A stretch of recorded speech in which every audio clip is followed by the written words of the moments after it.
All right, so Taj, the Dodgers win Game One of the World Series, 8-3. Cody Bellinger got it started with that two-run shot early in the game, and then in the sixth inning, Mookie Betts got it going. He stole two bases, and then they just blew the game wide open after that. Kershaw only gave up one run, and that was really the story. Kershaw pitched a really good game. I think other than that home run, only one person got on base, and that was a walk that came in the first inning. He had 8 Ks along with that streak of pitching. But the Dodgers came to play tonight. What do you make of this with? This room is about two players, Kershaw and Mookie Betts. I know everybody been beating around Kershaw all these years about Kershaw can't win the big game, blah blah. Kershaw won the big game today. Kershaw went out there and he was spectacular. That slider he was throwing today was unhittable. That is the slide that's made him into the Cy Young candidate. 3-time Cy Young winner that he is. Kershaw, he was spectacular. I mean, 6 innings, he only threw 73 pitches, 8 Ks. People don't even notice. Kershaw is now second all time in strikeouts in the postseason. He's only 5 strikeouts behind Justin Verlander, and he's about 3 or 4 years younger than Justin Verlander. So a lot of people like to beat on Kershaw up, but he's kind of been consistent. He just hasn't been getting the runs from the offense. But the offense came out today, and you saw what happened. He was spectacular. Mookie Betts, this guy Mookie Betts is damn near perfect. I mean, this dude did everything today: 2 steals, 2 hits, 2 run scores, a home run. Like like what kind of stat line is that in the postseason? And you also realize Mookie Betts in right field. It was like 2 straight hits with the Rays had with a runner on first base, and then they had 2 consecutive hits to right field. And you saw the runners didn't advance third. Usually the runner on first base he would go straight to third, but with Mookie Betts' presence in right field, those guys only went to second base because they know they go to third base. You go into the dugout with the next second because Mookie Betts is going to throw you out. So his presence defensively is also a key to the Dodgers. Like a lot of people, that's why a lot of people don't like to rate defense. Like I always say, defense wins a lot of games because on those situations, you could have had a guy going to third base, and on the next hit he would have probably scored, and you would have had another guy on third base. But now instead of that, you just got runners on first and second. Like Mookie Betts did everything today. The Dodgers came to play. You saw Cody Bellinger. He continues his hard streak. He had the home run today. He saw he robbed another home run. Like, why all these guys robbing home run nowadays? It's like Yeah, these walls too right. low. Like we've seen like a robbed home run like the past 4 games we've watched. Like I don't know. The Dodgers came on to play today. Glass no. I don't know. I expected better from him. Like I think pretty highly of him. He's an ace, but I mean, when you give up 6 walks, Glasnow in the World Series, that's the most in the World Series game by a pitcher since 2011. You give up 6 walks, like you just ain't on your game today. I don't know if it was mechanics or if it was his mental. Like I think he's a pretty mentally strong person, but probably his mechanics. But he just didn't have that flair today that he usually have in other games. But the Dodgers did everything they needed to do in this game. Yeah, I agree, John. On Glasnow, ERA at 12.46. That's horrible.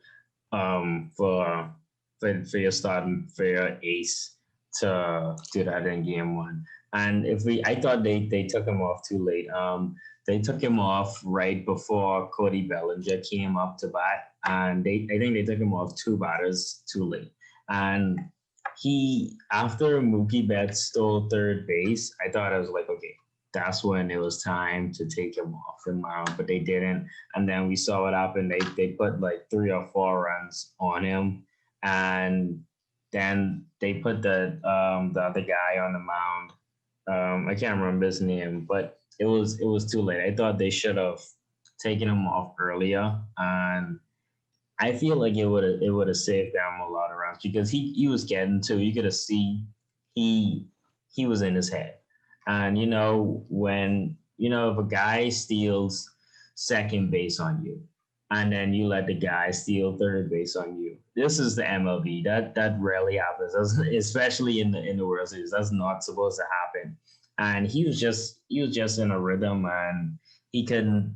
He looked like we both were pitchers, and we know what it's like when you're trying to be perfect and you're trying not to make mistakes. And you could see that's what he was doing on the mound today, and it didn't work out.